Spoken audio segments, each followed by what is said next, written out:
Hi everyone, welcome to my channel where I discuss all things human design. On today's episode, I'm going to be covering the last of the profile series, which covers the 6-2 and 6-3 profiles. If you're curious about the human design profiles, I've linked all my other videos in the description box below.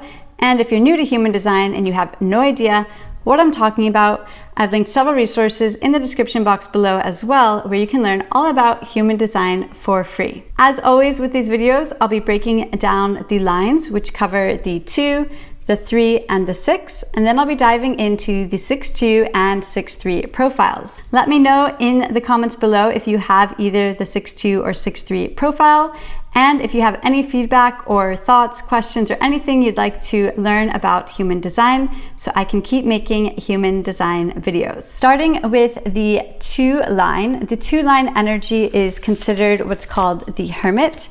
The hermit is this energy that's this all-knowing energy. It's sort of like you know what you know, but you don't necessarily know why you know what you know.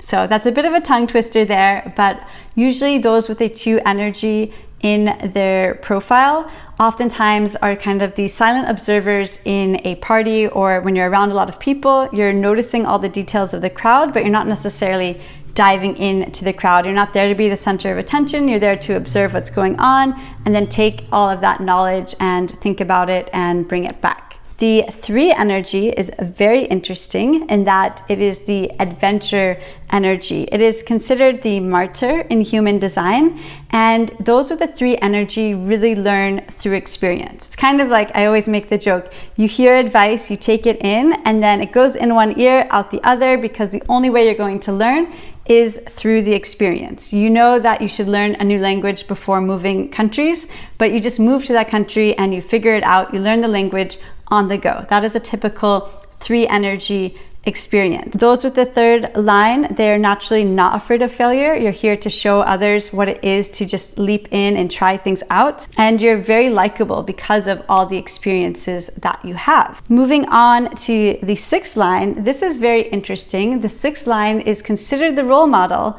However, before the first Saturn return, the 6th line really lives as a 3 energy.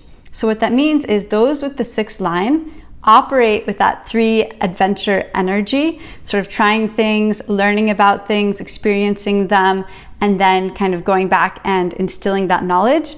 The way to become a role model is to go through the experience and then be able to be this grounded source of energy to help others learn about those experiences. So the 6th line often operates as a 3 energy before its first Saturn return. So that's anywhere between the ages of 27 to 32 or so. And then everything you learned during that 3 energy time, you take back and you kind of get to this grounded place where you're able to share those experiences and what you've learned. It is a lot about trying to get to that harmony and that groundedness and taking in all that wisdom. And life can feel a little bit like a roller coaster, especially if you have that 6-3 energy, which is like a double 3 energy. Now diving into the profiles. The 6-2 brings together that role model plus the hermit energy and is seen as the exemplary human. These people have a natural authority to them. They're very wise. They enter a room and people just know that they emanate this energy of all-knowing. They may be prone sometimes to micromanaging because that 6 energy feels like they know what's best and they want to share what's best. They want to be that role model, but it is important to get that invitation to role modeling. We don't want to ever end up in a place where we're micromanaging a situation, trying to improve others from our own experience. Rather, it's important to kind of see yourself as a soul model rather than a role model. Just sort of being this human that is showing others how to show up rather than forcing others how to show up, which I think we all can understand that energy when we see that difference when we're trying to control a situation versus sharing our knowledge of a situation and letting go of the outcome. Things become a lot more aligned. Just checking my notes if there's anything else I'd like to share. Again, it's really about that focusing on not necessarily creating a perfect life for others and controlling, but creating a perfect example for others to show up if they are aligned to show up. The next profile I'll be diving into is the 6-3. This is the role model meets the martyr, and this is sort of the responsible explorer. However, if you are before your Saturn return and you have that 3-3 energy, it's going to feel like life is a bit of a roller coaster. You're going to be trying a lot of things. Maybe you're failing and you're pivoting. Failure is not an end game, and it's not a bad thing. It's sort of you're there to manage knowing when it's time to pivot, when it's time to change something. Don't judge yourself because you're changing countries every month. Really focus on enjoying the whole experience. Naturally, that 6-3 energy is a little bit restless. They like to try new things. They're always looking for the next best thing. And again, if you're before your Saturn return, you might feel like, okay, I found the perfect place.